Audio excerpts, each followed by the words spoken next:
So, Ron, I thought you were the smoothest man alive, but apparently you met someone who's even better at getting dates. Tell us what you found out. So, Bill, dating is awkward. It's even more awkward around the holidays. And if you come home single, you're going to be fielding a barrage of questions from your family. Why the hell are you still single? Well, I chased this up to Manhattan to meet a man named Brian Robinson. He says he has the answer to finding someone, and it's somewhere that you wouldn't think of looking: the subway. Brian wrote this book, How to Meet Women on the Subway. He claims getting over 500 phone numbers from approaching women on the subway. In his books, there's 4 steps to subway success. First is to develop your sexy subway swagger. Second is the approach. Third, making contact. And fourth, and most importantly, is the close. We approached 3 women to put his game to work. How you doing? Not that good. From New Orleans. How long have you been here in the city? About 2 years. In the Bronx, where? Are you familiar with the Bronx Zoo? Oh, really? Where on Long Island did you live? Suffolk County.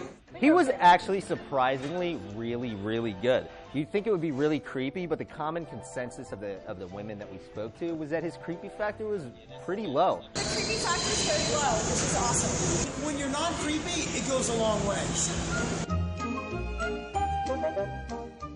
Maybe he's onto something.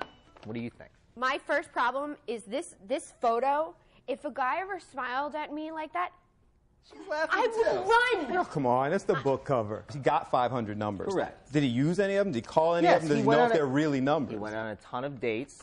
This is in a span of about 12 years. He is now happily married. He met his wife above ground. Well, of course they're going to entertain someone if they're stuck next to them for another 15 minutes. That is very interesting that you would say that, because in watching this while I'm awkwardly taping these come-on lines and things like that, his thing is speed. So he comes in, he attacks, he asks them where they're from, talks about their accent, and then the exit. That's the most important part. He doesn't let them finish. He's like, I got to run. This is my stop. Can I have your email address? Can I have your phone number? And basically, it's just like, okay. He's just a guy that hits on a woman on a subway. So he's pretty much every male in New York, except instead of hitting them on the subway, I resent that. you know, it's the same thing as hitting on someone in a bar. Why is this any different? What kind of woman? No. Wait. What do you mean he's actually good at it?